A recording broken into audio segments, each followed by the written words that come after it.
mo mula umaga hanggang gabi ko. Panginoon, salamat sa lahat ng blessings na ibibigay mo sa akin sa araw na ito. Salamat sa mga bagong mga oportunidad na ilalagay mo sa way ko.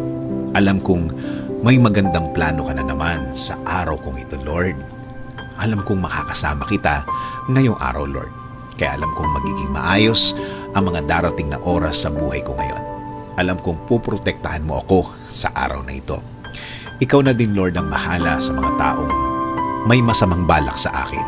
Mga taong walang alam gawin kundi mag-isip ng mga bagay na makakasama sa kanilang kapwa. Pero Lord, alam kong kahit anong galing nila, kapag ikaw ang kakampi ko, I will be protected by your presence, Lord. Kaya Panginoon, nakikiusap po ako na i-guide niyo po ang aking araw ngayon. Patuloy niyo pong i-lead. Ikaw ang manguna sa aking buhay. Ikaw ang magbigay ng direksyon. Sa'yo lang ako magfo-focus palagi. Sa'yo lang ako titingin palagi. Sa araw din ito, Lord, sa'yo ako huhugot ng lakas, huhugot ng diskarte, huhugot ng talino o wisdom. Please provide me with these things, Lord. Sa dasal ko din ito, hiling ko din, kayo na po ang bahalang magpasensya sa akin, sa aking nagagawang mali. Bigyan niyo pa po ako ng chance para baguhin ang mga nagawa at naiisip kong mali, Lord. Hayaan niyo po ang mga bagay na ito ay maging lesson ko sa aking buhay. Kayo na din po ang bahala sa aking pamilya, Panginoon.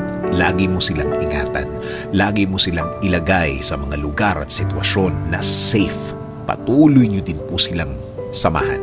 At lahat ng kanilang pupuntahan at gagawin ay maging fruitful, Panginoon. At sa aking bayan, Panginoon, patuloy niyo po kaming gawing safe. I-bless niyo po kami ng magandang ekonomiya. I-bless niyo din po ang mga Pilipino at kanilang mga pamilya. Kasama na po ang lahat ng mga OFW sa buong mundo. Salamat, salamat Lord sa mga biyaya mong ibibigay sa akin. Patuloy niyo pong pasukin ang aking buhay. Patuloy niyo pong gawin ang inyong magandang plano sa akin, Lord.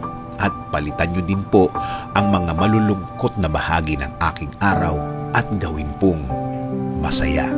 In Jesus' name I pray. Amen. Sabi nga sa Hebrews 11:6, "And without faith, it is impossible to please Him. For he who comes to God must believe and that He is a rewarder of those who seek Him."